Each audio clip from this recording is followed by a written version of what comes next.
lumber, mining, water, land. It's not just the earth they live on, it is the earth they live off. This is the North. Hi, everybody. Welcome to Timmins, Ontario. We are here for our third and final stop of our Agenda on the Road special series of programs on TVO. We've been taking a closer look at how Ontario is reinventing itself for the 21st century. And yesterday, we put some of the questions we are going to get into tonight to our Agenda Camp participants, and here is some of what they had to say. We need to sell our message to Southern Ontario, and we need to know what that message is going to be. Whether it's endangered species, keeping our resources here, we have done a terrible job in that. So, okay, what's the solution? How do we do that? One of those things that could be done is some sort of a policy institute for public policy in the North, where decisions and it's a think tank for northern issues. You know, that's the problem I think we have. We have no influence. We have no influence because we're fragmented. If the non-Aboriginal and Aboriginal start working together, my God, the government's going to have to listen. They're going to have to listen. Just look at the billions of dollars that has been invested, that is being managed by institutions, and it is all down on Bay Street. Ask them where their portfolio lies. It isn't in Northern Ontario.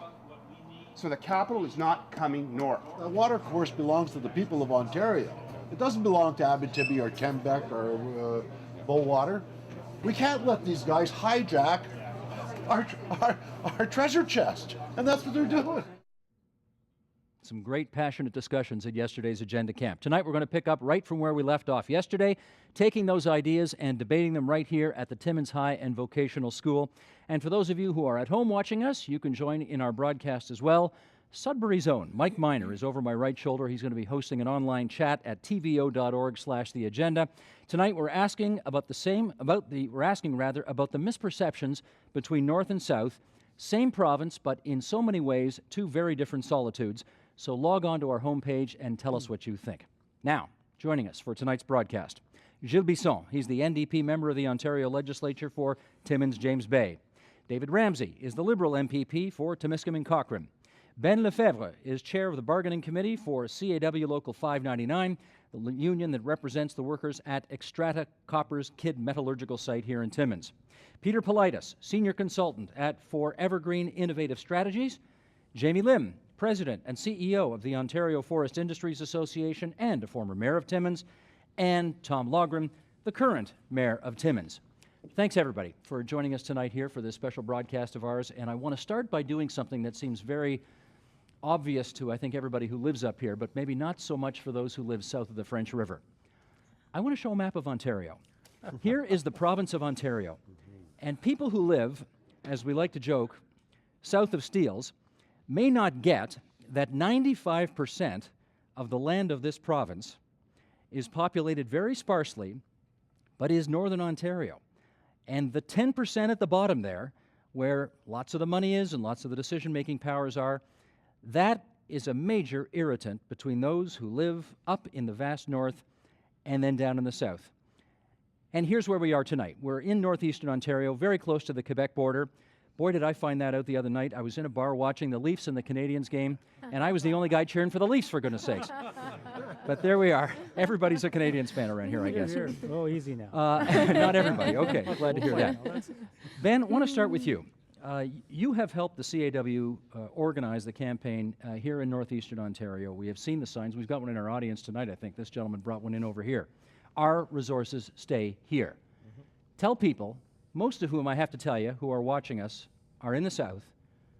What does that mean? Well, essentially, what we have here in Northern Ontario is, as was described earlier on the tape, is a vast array of natural resources that basically have driven the economy of this province for the last 100 years. And most of the people in Southern Ontario, I don't think, actually understand that. And I'm not so sure that the decision and policymakers down at Queen's Park fully understand that either. Without the resources of Northern Ontario, I don't think this province is going to be able to continue to survive. So shutting it down the way that we see it happening right now is a real issue for us in Northern Ontario, and we believe it's a big issue for the province of Ontario in the long run. Gilles, you got a bill at Queen's Park, private member's bill on this very issue. What is it that people who live in the south don't get about the north? I think there's a couple of things. First of all, the bigger question is, what does the government not get? And that is that we need to have policies that are conducive to allowing good, sustainable development to happen in forestry, mining, water development, doing that in an environmentally sound way. The problem we have is that the government has got its focus otherwise. They're looking at high tech, they're looking at Southern Ontario industry, and they're forgetting that the treasure trove of industry when it comes to the wealth that's created in this province is done here.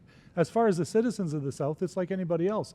We're far and away. It's a place that a lot of people don't get to very often, and I don't think they're quite aware just how important the natural resources are to the economy of Ontario, but how important it is for Ontario as a whole as far as its identity. Okay, for what it's worth, and I'm not criticizing your response there, but we do want to get beyond here's what the government's doing wrong, because frankly it doesn't really matter who's in power.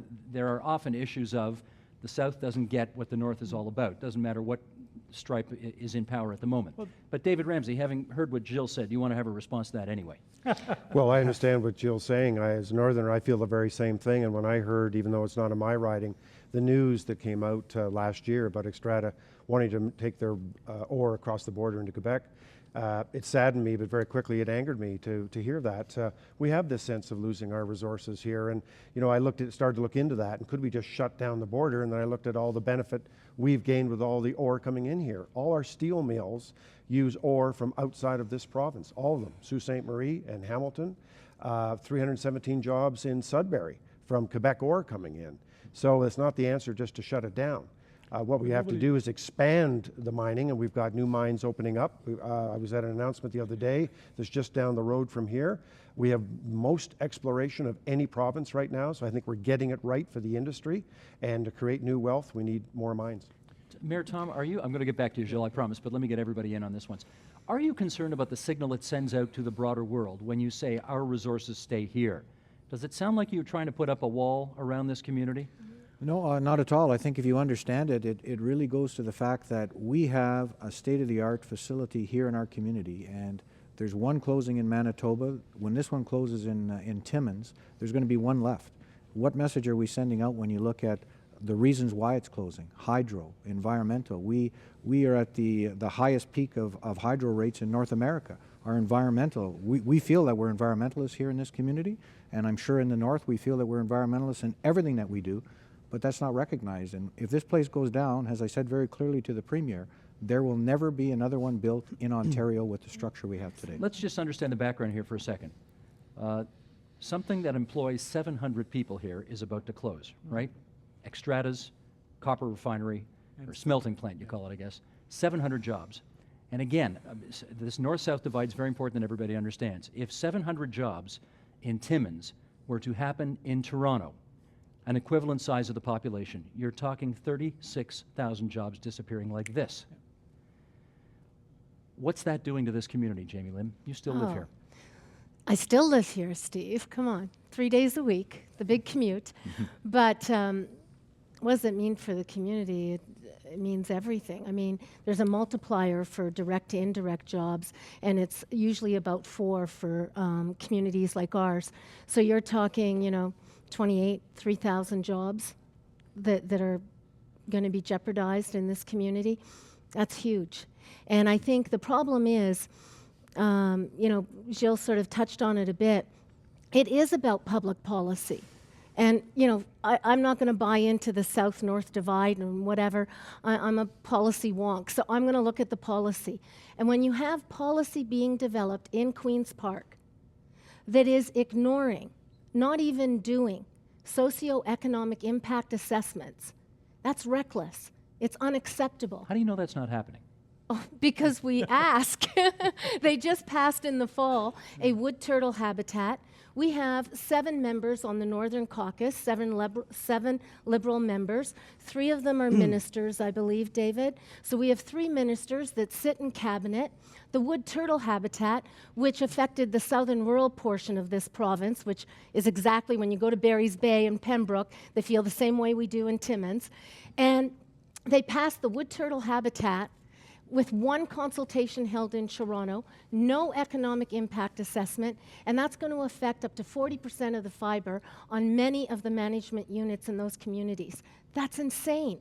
Algonquin Park, lightening the footprint initiative. No science. It's not based on science. It's maybe political science. They're saying hands-off logging a Well, lot of Algonquin no, they've Park. reduced the logging by 7% this time. But the environmentalists that are campaigning for that reduction say we're not going to stop until there's no logging.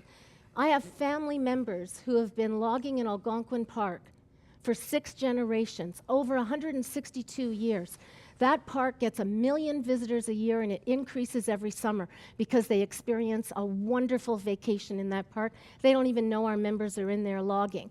And yet, they're reducing it by 7%, and the report itself on page 4 says, we have no idea what this reduction is going to do to the communities or the industry. We calculated it, 196 jobs. Okay, let me get to That's Peter. not okay. Peter, again, you're saying, Jamie says you don't want to talk about the north-south thing, or you don't want to be obsessed with the I don't north-south think it's thing. north-south. I think it's Queen's Park, and I think and it Okay. doesn't matter what party it is. So Okay. I'm not picking on the Liberal Party. It doesn't matter who they But are. Queen's Park happens to be in the south. You guys happen to be in the north. Well, so it until is we move it to Timmins. It is. But, okay. Until you move it to Timmins. I'll go for that. But what is it? Tell me, what is the thing that people who live in the south don't get about either the way of life up here or the way decisions are made, that kind of thing? Well, Steve, that's a great question, and I want to congratulate Jamie for doing a great job in articulating really the reality around what does actually happen up here as opposed to the perception that exists down south. In my view, it is a north-south thing, but I don't think it's so much Queen's Park or the south. I think it's us. And I think we as Northerners, we have to learn to take charge of our own destiny. We've got to stop complaining after the fact. We've got to stop pointing fingers at everybody else and blaming people for policy and so on and so forth, because we allow that policy to take place. The Endangered Species Act went through 3 readings in the legislature. Where were we? Where were we in the... I was at the table Well, every okay. single meeting. But where were we with an influence in Queen's Park? And what we need to do, in my view, is we need to learn how to play the game. And we need to learn how to become influential. We need to stop sitting back as Northerners, and we need to stop accepting everything that's taking I've place. seen this guy in Queen's Park. He doesn't sit back Well, too much. that's He fine. doesn't. Yeah. That's fine, but we need to have influence in Queen's Park. And to have influence in Queen's Park, we're going to need to learn to collaborate here, collaborate to the point to where we create that type of influence, much like the NRA in the Okay. States. Let me get Jill and then Ben. The problem is simply this. If you look at the number of seats of Queen's Park, we represent less than 10% of the seats. And that is a big part of the problem, because what ends up happening are decisions are made by the majority of the legislature who don't come from Northern Ontario. They're not bad people. They're not, evil and have all kinds of agendas. They're looking at it from their particular lens. And we here in Northern Ontario understand what an environment is. It's something that we've lived with all our lives. We live in our environment. We work in our environment. We do everything in order to protect the environment, because we understand in the end, if you don't replant the trees, we're not going to have another forest to harvest. We understand if you pollute the environment, we're not going to have cottages and the type of things that we enjoy in Northern Ontario. And if I would say what is one of the biggest differences between North and South, there is a lack of understanding about what really is happening in Northern Ontario. We have an environment that's still pristine, that's still managed quite well, that people don't have an understanding for in Southern Ontario, and I think it's part of the problem. Ben. I just wanted to come back to what Jamie mentioned about the socioeconomic impact analysis that are lacking. When we met the minister back in January, early January, after the announcement, after the Christmas break, the president from my local and I met directly with the minister and his assistant, and we asked him if we could put his people in touch with our research department at the CAW so that he could clearly understand the impact of this announcement. And weeks went by before we heard anything from the minister. Finally, we got a letter to the editor. We got no response to the direct questions that we asked the minister. There was no contact, or virtually no contact, between the minister's office and our research department until we had to chase them down. And then finally, the city of Timmins, with our request, actually helped develop this socioeconomic impact analysis. And what we're talking about is actually 4,400 jobs. We're talking $237 million in lost wages, and we're talking over $150 million in lost tax revenue to all 3 levels of government. Now, if that's not a significant impact, I don't know what is. All right, David Ramsey, I obviously don't expect you to know everything that's going on in every, nook and cranny of the government, but I think the expectation was the Liberals have seats up here. The Liberals have Northerners in the cabinet. Do they have, you used to be in the cabinet, you're not anymore. There are still Northerners in the cabinet. Do they not get this? Do they not have influence to do something about this? What do you say? Yeah, they do, but the matter isn't as simple as I first even imagined. Just like I said, to look at this is a huge impact, and it's tragic for the people that are going to lose their jobs. But we don't see a way to actually create a fence and stop this ore from leaving, as much as I personally and How about probably everybody subsidizing here. power prices? Well, that'd be a good. Well, that's another issue, and I think that's something. Well, I hear It's that's the the issue. fundamental Well, issue. that is a big issue, and quite frankly, I and others in our Northern Caucus have been pushing that, and I think it's something that has to come. The trouble is with Ontario's power rate, it's very competitive with the majority of our economy is in Southern Ontario with the neighboring U.S. states, but it's not competitive with Manitoba and Quebec, who we compete against. Okay, Gilles, then Jamie. It's not about putting up barriers. It's the issue of adding value. Why should a province like Ontario, that has abundant natural resources, put itself in a position that say, we'll cut the tree and we'll mine the ore and we're going to ship it out for processing? There's not a developed country, and I would argue not a lot of third world countries that have that policy. Look at South America. Take a look at what's going on in Europe. Look what's happening in Asia. Governments are saying if we have natural resources, we're going to ensure that we add value to them and we process those natural resources as much as humanly possible in their own jurisdictions. What I'm proposing by legislation is no different what Newfoundland has done and others, which is to say there is a cost to doing business when it comes to removing natural resources, and we need to add value to it so that Ontarians can benefit. Why wouldn't we? Jamie, then Peter. I just want to say it's not just an electricity issue for Northern Ontario resource-based industry. I work with a coalition of manufacturers in downtown Toronto who have all been lobbying the government for the last 2 years on an industrial electricity rate. I have one member whose facility is right by the Toronto Pearson Airport, a recycling facility. They just lost a huge investment from their company to their facility in New York State because New York has a program called Power for Jobs. It's brilliant. You know, no one's going to offer an industrial electricity rate if you're not going to keep the jobs in their state. So it's tied completely to the job component. It makes sense. And if you want to keep resources in Ontario, first, you've got to make sure we permanently protect those resources so we can continue to access them for industrial purposes in a sustainable way, just as we've done for decades. And then secondly, you've got to make sure your jurisdiction is competitive. And we're not. We're getting our ass kicked, and we're not doing anything about it. It doesn't make any sense. Peter, then Ben.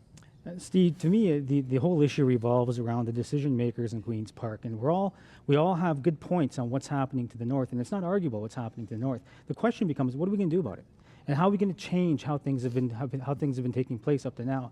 And from my point of view, we have to get to the constituency of the decision makers to change the policy the decision makers are making, much like the jobs for Power for Jobs. Power for in New Jobs York State. in New York. They went to the constituency with a campaign, and they influenced the constituency, which actually influenced the decision makers, which will influence the policy at the end of the day. Can I just go to David Ramsey? You've made your case to the Premier, to the Cabinet on that. How come nothing's happened yet? Well, let's give it a bit of time. How much more time you want? Well, I don't know. Listen, it's a serious issue, and I think the decision here has been a huge wake-up for a lot of us. And then probably there's a lot of decisions we don't even know about. And I agree with everybody on this panel. We need a competitive rate up here. And I'm just telling you, me and my colleagues are pushing for Number that. one reason why Xstrata's shutting down, electricity prices. Well, this is it. Period. One of the things that did emerge from yesterday's agenda camp was when car companies get in trouble in the South, there are billions to invest, bail them out. Why not for northern businesses who could use a break on the power rates? That's the question I heard. Yeah, and I'll tell you, the company did not come to us either before or after the decision to say, listen, this is what we're thinking, and we'd like some assistance with this. They have made their own decision for their own reasons. I don't argue that electricity is maybe one of them for sure, but they didn't come to us for that sort of assistance, which is... Okay, let's get Ben and then the mayor. Well, what concerns me is this red herring that the government keeps responding with, that we don't want to throw up barriers, that indeed the legislation that Gilles Bisson has proposed is simply going to do that. That's absolutely false. There's been an exchange of minerals and raw resources across borders in Canada for decades. There's no reason that legislation should change that. What that legislation basically says is that the government would then have the power to tell a company like Xstrata, no, you won't shut down this, the only other and most environmentally friendly industry in northeastern Ontario, basically to ship our resources over to Quebec. It's just simply not acceptable, and like Jamie says, we've got to make some change. Mayor Logren. Well, listen, if you're Xstrata and you're paying 9 cents a kilowatt and you can get it for 3 or 4 and you're one of the largest power users in Ontario, you have to listen. And I think back before the last provincial election, the Northern Ontario large urban mayors, which is Thunder Bay, Sault Ste. Marie, Sudbury, North Bay, and Timmins, went with a proposal in hand, met with the different party leaders, and said, this is our biggest challenge. Yep. So for the government to say they haven't heard this before, maybe not from Xstrata, but I know from Falconbridge in the past, and this is not a red herring that just appeared So why do you think it hasn't happened? Well, I think because, political will. yeah, there's lack of political will, and I think when you start looking at what's happening now in Southern Ontario as it relates to manufacturing and the loss of manufacturing jobs, I think people are starting to wake up and say, hey, we have a problem. We aren't competitive here in Ontario anymore. This is one of the ways that we can be, and Quebec is kicking our butt. Let me put one, somebody mentioned the Endangered Species Act here, and we happen to have, can I show you this thing here? Stand by. It's the only one you find, so. Okay, give me my pen. Okay, Jamie, this is yours. This is mine. Now, Not really. I just- stole it from an MPP at Queen's Park. Let's just but- understand this. The Endangered Species Act is something that the province of Ontario at Queen's Park is they are so proud of this act because they say it is the toughest. It's the toughest, most aggressive, most ambitious protector of endangered species, maybe in North America. In North America. And they're very proud of it. Very proud. What do you say about it? I think that, again, they're making us incredibly uncompetitive because they want to be the toughest in North America. You talk to investors, you talk to companies, they're not looking for the toughest jurisdictions to operate in. They're looking for maybe middle of the road. We've done a great job protecting this critter for decades. Why and are we you holding spend that critter? a What is tons it? of money. So why I'm holding this critter, and it's something that you said, you know, we've got to, you know, connect and campaign in a more strategic way. The mayors across Ontario have been working with my association, other associations, and working on the Endangered Species Act since 2006. And I've seen their letters, their campaigns, their petitions. It's endless, okay? But the environmental groups, this small number of well-funded groups, came out, got promises written into the election handbooks for 2 elections in a row on the Endangered Species Act. And then it was passed in June 2007. In December 2007, the Ivy Foundation funded a report, and it was called the Campaign Summary, The Making of the Endangered Species Act, in which this small number of groups bragged about how they controlled government. They were freed from the constraints of having to compromise with stakeholders. And what kind of animals did they want targeted? One in particular, this guy. How come? And he is an ecotype of a subspecies of a species. And my forest manager right now is going to be so proud of me because I got that right, okay? It's a caribou. No, it's not a caribou. not a- This is a forest-dwelling, woodland caribou. Okay, I so wasn't this is specific like enough. saying, no, you're not specific enough Okay. because his population is declining. So this is like saying that the population of youth in northern and rural Ontario is declining. Therefore, we should be protecting their habitat when the human race, we all know, isn't declining, right? There's more caribou in Canada than there are moose or deer. And yet, we just did an economic assessment on the proposed legislation for this critter. And we did 4 scenarios. It ranges from 600 to 3,200 jobs lost. We calculated the wood supply. This is because they will not allow logging in areas in order That's to protect right. this. Okay, That's hang on right. there. We got the point. Okay. You know about this, obviously. I sure do. So why is the government doing this? I sure do. Well, you know, and you know, it's the implementation of these things that are really, really important, and we're still in discussion, so no decisions have been made. In fact, I'm going to have some meetings with some forest companies tomorrow on this. Talked with the minister today about it. See the minister again on Wednesday about it. Whose side are you It's on a big this? issue. I'm not being facetious. No, You're- I've got to be really careful here, and I'm sorry, David, but if you're meeting with individual companies and stuff, and I need to make this very, very clear, OFIA does Forest not Industries. lobby, the Ontario Forest Industries Association does not lobby for a specific company in a specific community. We look for forest policy that's going to ensure that the forest sector has another No, 200-year okay, range I get in that, here. but I want to find out, because I appreciate you may be conflicted on this. You are a representative of the Liberal government, but you're a Northerner as well. So where do your sympathies lie on this, if I can ask it that way? For Northern Ontario, and to protect Northern Ontario, we have to make sure we protect our industry. And organizations that Jamie and I know full well will absolutely put boycotts on our products if we aren't making sure we're having due regard for our environment. And so we are a progressive jurisdiction when it comes to that, and we are proud of our legislation, but we have to make sure we implement it properly so that we can have sustainable development. If we don't, these groups will go to the Home Depots of the world, the Lowe's, the Time Warners of the world, and say, boycott Ontario product. And we don't want that, so we have to make sure that we position our product number one in this country. Jill, do you not care enough about the caribou with 5 adjectives in front of it that I forget now? I and everybody in this audience and everybody in Northern Ontario care far more for the environment than people realize. But we have in place already mechanisms to protect that. If you take a look at forestry activities in our particular area across the north, we have things that are called forest management plans. You can't go in and cut a tree without having regard for the moose, the habitat, the cottager. Everybody has got to be taken care of. There are forest management planning processes that include everybody, including the environmentalists, to deal with this. And our problem with this legislation is we were pandering to one particular group of people politically, and we were trying to pander to the green. And I'm not saying green is bad, green is great. But we have to have policies in place that recognize, yes, protection of the habitat, protection of the species, but at the same time, not bite off your nose to spite your face and not be able to keep people employed in an industry that has been around for a long time and should be around for a long time yet. Peter. I would just simply suggest that the environmentalists have learned to work the system and we haven't yet. Exactly. That's the point. Can I Jamie? go back something? David, when you were the Minister of Natural Resources in May 2007, a month before the legislation was passed, the new act, you wrote a letter to the OFIA and to the mayors that we were working with at the time. And you said that it was absolutely the intention of your government to provide a long-term regulation under Section 55 of Bill 184 that would recognize that the forest management plans that Jill has just spoken about would satisfy the requirements of the Endangered Species Act because we are already providing for the habitat and the well-being of species. And you put that in writing. And then the Premier, 3 months later, echoed that sentiment.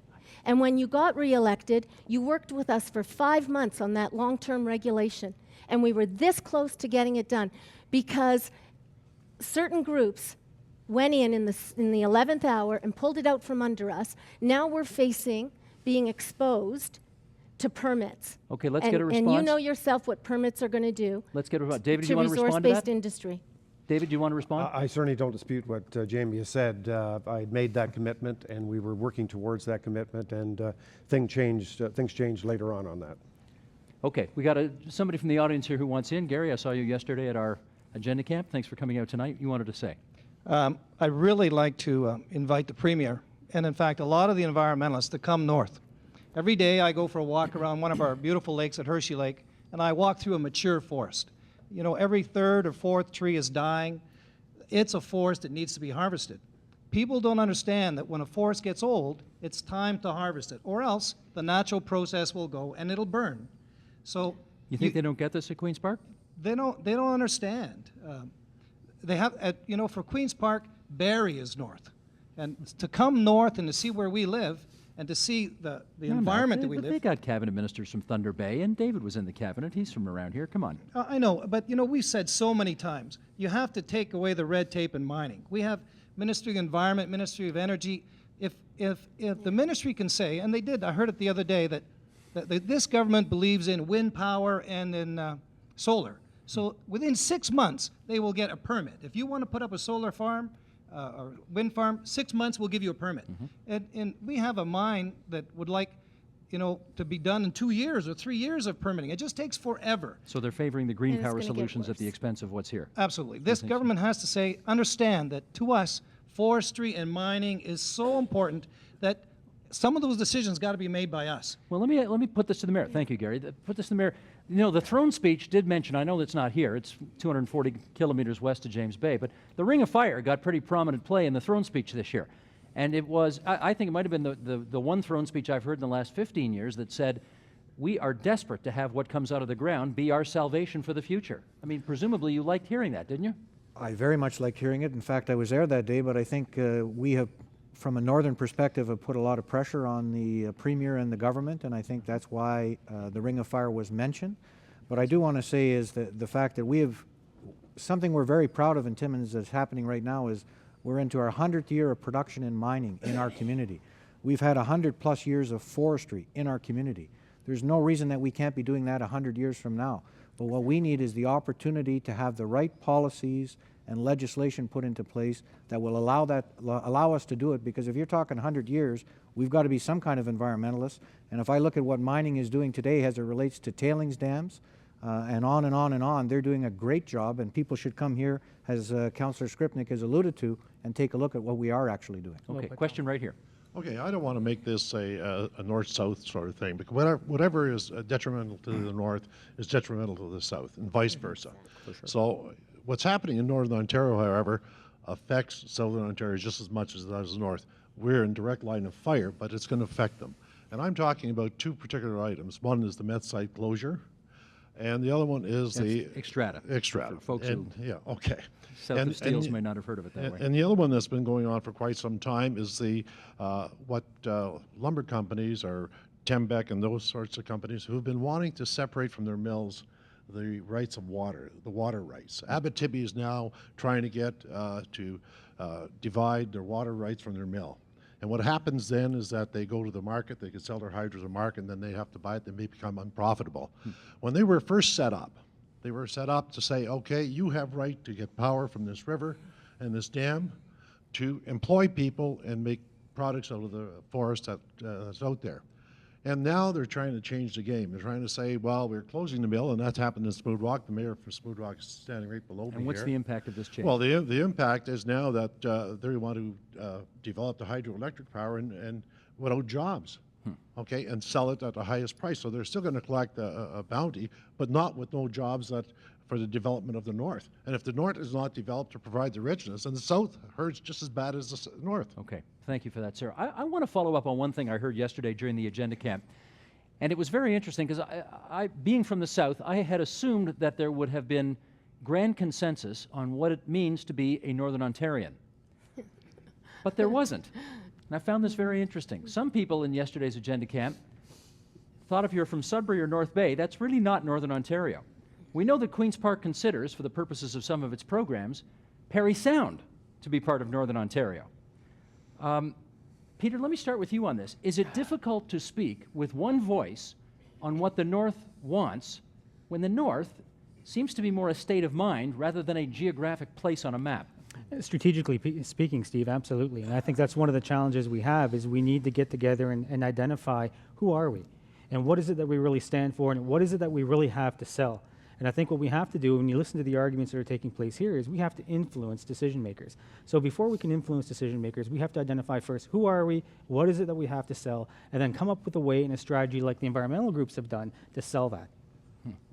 Mayor Tom, what about Well, I think our I know boundary. you're Northern Ontario here because you're 10-hour drive north of Toronto. But Well, I think our boundaries are from Parry Sound north to Kenora, and I think Phenom, which I'm a member of, which is a federation of stands for Federation of Northern Ontario Municipalities, which is really the northeast group, and there's a NOMA, which is the northwest group. That's our boundaries, and I mean I think sometimes we. To speak with one voice, I think, has never been a real success because we haven't worked hard at it. And I think we've always kind of fallen off the map if we get a little piece of candy from the government and we say, okay, well, we're happy for now. In this instance here, I don't think that's going to happen. I think the North is starting to speak with one voice, and I think when you start looking at the issues, we're fed up with it. We're tired of it. And I never heard yesterday that North Bay or Sudbury weren't part of the North. I must have been in a different session than you. Well, there were but lots of they are different definitely sessions part going of the North, and we appreciate them very much because they're going to be part of this one voice as well. Well, listen, parts of my riding, when people sit, they look at Timmins and they say it's south. It's a huge, huge part of the province. We have the Hudson's Bay. A lot of people, as they tour through Queen's Park, they'll look at the map up there and they don't recognize we're actually part of the Hudson's and James Bay, which is a saltwater body. So it's huge. So Northern Ontario is a state of mind to a certain extent. If you live in Attawapiskat or Moosonee or Pewanik, you see it entirely different than somebody who's sitting in Timmins, Sudbury, or Sault Ste. Marie, and I would argue differently than a northerner who sits in Parry Sound area, because there are different realities. Ben, I wonder about that. I mean, if you are from northwestern Ontario, you have in some respects, more kinship with Manitoba than you do with Ontario. Same here. I saw lots of kinship with northwestern Quebec than I did necessarily with southern Ontario. Absolutely. But Hard to there's speak with one voice then? Well, it is because of the geography and obviously the sparse population, but the similarities in issues across northern Ontario from east to west are essentially the same. There's mining out west as there is here, and the forestry is across the province. You know, the tourism aspects, the pristine wilderness, we have it all. And what I'd like to bring the discussion back to this idea about how self-sufficient we've been over the last 100 years in terms of, because mines and forestry have basically driven our economy, we've been pretty well off. But recently, and I would argue over the last 5 or 6 years, it's been disastrous. And it started with a domino effect with the forest industry, and now, you know, we've lost control of our power resources, as was mentioned earlier, and you know, now mining. Okay. So what's left at the end of the day for Northern Ontario? That's the real question. David, then Jamie. This is part of the problem. Geographically, we're larger than British Columbia. And so to talk to ourselves, it's easier for all of us to come to Toronto to get together because we're so far spread out. You know, it's further from Toronto to the Manitoba border than Toronto to Tampa. We're that big. And so it's a big issue for us. Jamie. I think if I can say in the last 4 years, I've seen one thing that I'm hopeful is going to pull us all together.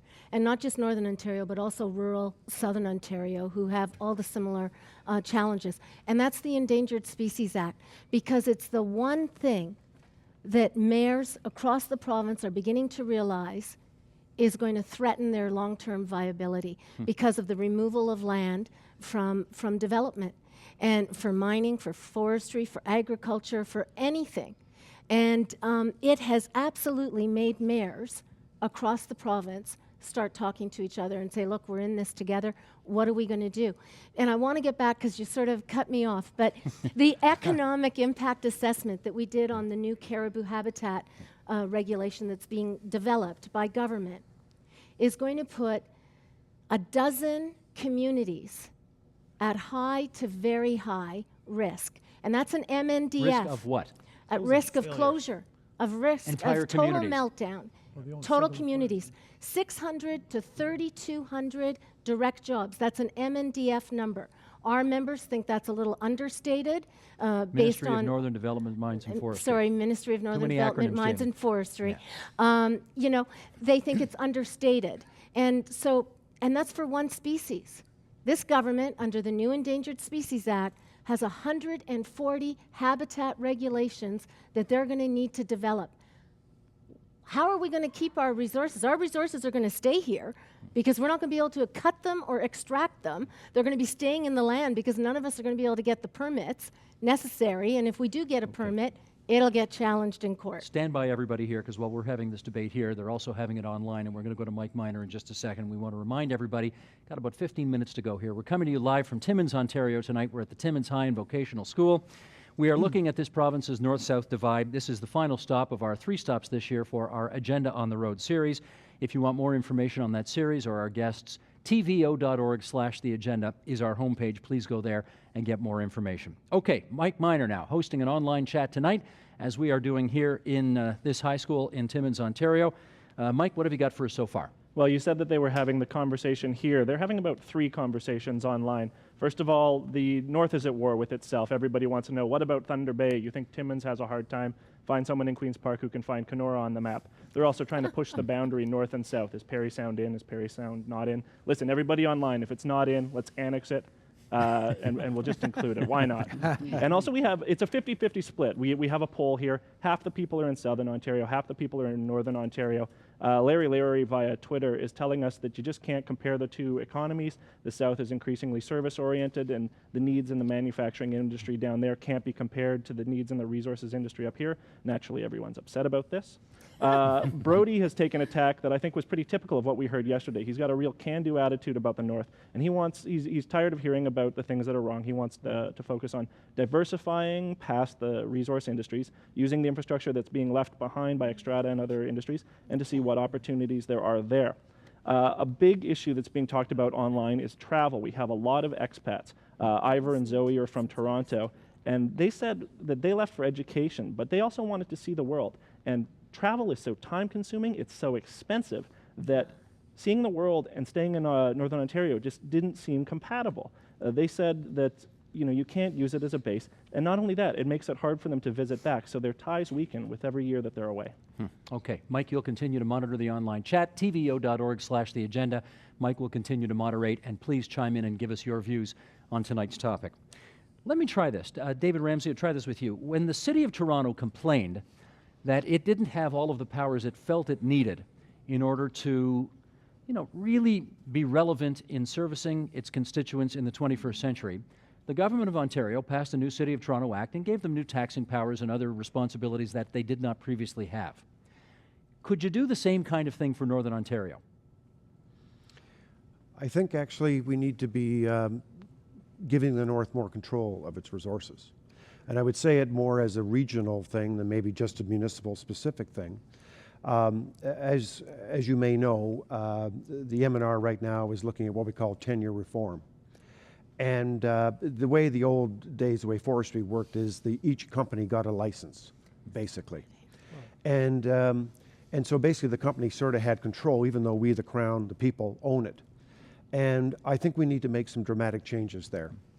And I've been working, as my northern colleagues have been working, with Linda Jeffrey, the new Minister of MNR. Natural Resources. And we are of Natural Resources. And we're really taking a very seriously look at this. And I think what we need is entities based in the north where the royalties, the stumpage stays in the north, and we have more control. Well, we don't have in Northern Ontario, Peter, an official governance structure of something that says this is, if you want to talk to Northern Ontario, that's the number to call, right? Is that part of the problem here? That's exactly part of the problem. We need to get a collaborative organized in Northern Ontario that will have one voice for Northern Ontario. I don't think the getting or organizing all the different opinions of Northern Ontario will be a difficult task, Steve. I think what we need to do is finally realize that we have to get together as a collaborative. We have to form a voice, an A-team, if you will, of the North that will be in Southern Ontario, that will work with the legislature, that will lobby and will affect the constituency itself. Jamie? I just want to say on tenure reform, our association and our members have supported looking at it.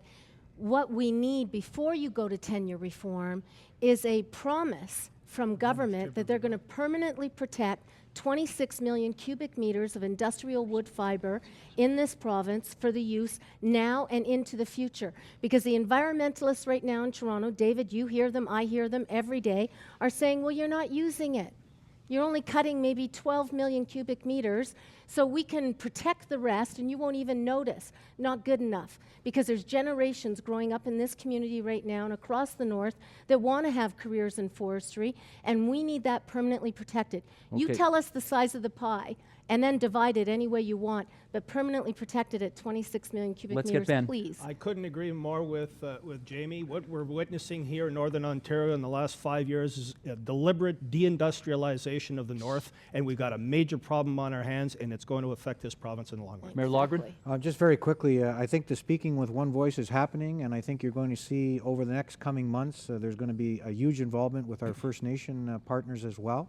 And I'm going to say this very, very clearly in answer to your people online, is the fact that the province has a $24 billion deficit. If they're going to get out of that debt, they're going to need resources, they're going to need our resources, but over and above that, we just can't be people who cut trees and take ore out of the ground. We've got to be able to manufacture it, and that's where the Xstrata jobs are so important to our Peter, community. another word on this? Yeah, really quickly, we need to sell the message. Yeah. We need to take charge of our own destiny and sell the message like the environmental groups are doing. Gilles? Well, listen, if we're going to survive as a province, we all have to be firing on the same, we all have to be doing well as a whole, and they're going to need Northern Ontario when it comes to the natural resources and the revenue that it generates for this province. It's a key part of our economy, and we can't turn it back on. I hear you, Gilles, but if I want to speak to Northern Ontario, who do I call? Exactly. Well, listen, there's only 9 or 10 members of Northern Ontario that sit in the legislature. That's how I started this. This is the big problem. We either have to change our electoral system, or we need to change the process by which decisions are We made. need an advocacy. Okay, here is the mayor of Smooth Rock Falls. How many people live in your community? Just a little over 1,300 people. 1,300, okay. So Timmins at 47,000 really is the big city here, or 43,000, whatever it is. Yeah, they're the hub, and we're a little spoke on that hub. But You wanted to say very, that. very important. Yeah. First off, I want to ask these guys if we can have a motion to extend an hour. Certainly not. Go ahead. Here, go for it. I wanted to respond to a comment made by David Ramsey about the environmentalists and the big box stores owned outside of this country.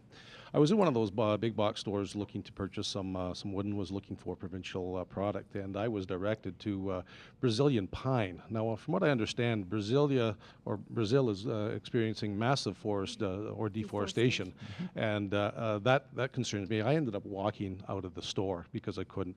What I'd like to see is that we start to get mom and pop or privately owned or stores that support our economy. And I also understand that we are already importing more wood than what we produce and being consumed, which is disturbing as well. And I've come from a community here that lost its mill, and we put together a very sound proposal to access fiber, and we find that there wasn't any access to wood, and we are now in the process of putting an application forth for stage 2 process, and hoping that we are successful. And because we went out to be unique, we followed the guidelines. We are environmentally sound. The green What's the footprint. status of it? The stage 2 competition applications are to be put in by March the 30th, I believe. So at the end of this month.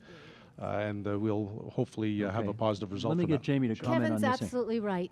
We the most recent StatsCan's numbers have us importing $5.5 billion of forest products into Ontario.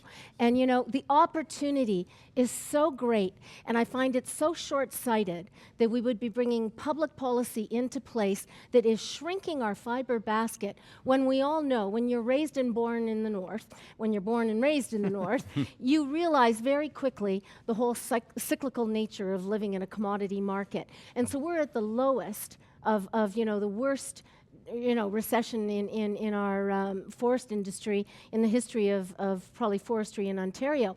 And you know, now is not the time to shrink. Now's the time to sit back, keep the forest there, because the pine beetle, they're going to peak out in 2015 and have a lack of fiber. And the eastern fiber basket is going to become the supplier for Northern Ontario. Okay, and we let's have just a few great minutes. people in Toronto that want to buy local Ontario forest products. And that's the point. That's the point of our resources stay here. That's what we're trying to say, is that in the end, we're able to harvest the forest, we're able to mine, do it in an environmentally sustainable way, which we believe we've been doing and we can continue doing. Then you add value to it. You add value to those natural resources here in your own jurisdiction in Ontario. That's not only good for us here in Northern Ontario, it's hugely good for Southern Ontario, because a lot of the jobs will be there. But let me raise the key political question here, which is, and I'll play the devil's advocate bad guy here. Sorry, everybody, you're less than 10% of the population. I mean, how much of a political influence do you expect to have when 90% of the people are living below the French River? David Ramsey. Well, we have the resources, though, that need to be developed, and we need people to live here to develop those resources. And so I think from that gives us a bit of a clout. And but I don't argue with what people are saying is, how do you talk to the North, and how does the North get together? And I salute Mayor Loughran for what he's doing, and everybody here, and getting people together, because as Northerners, that's our responsibility. But Peter, if you believe in democracy, there's certain, you know, representation by population's got to count for something. Does the North feel it's entitled to more seats at Queen's Park or in the federal parliament? Well, I don't know about that, Steve. I know the North is certainly entitled to a lot more influence to determine its own destination and its own way of life.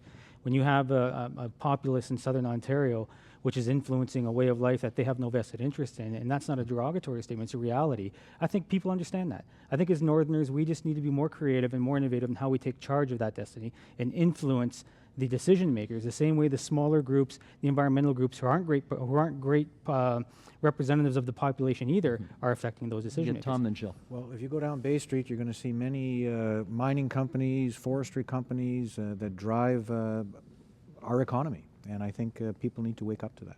Listen, can you imagine Alberta giving up control over its natural resources? The majority of seats are in Calgary, they're in Edmonton.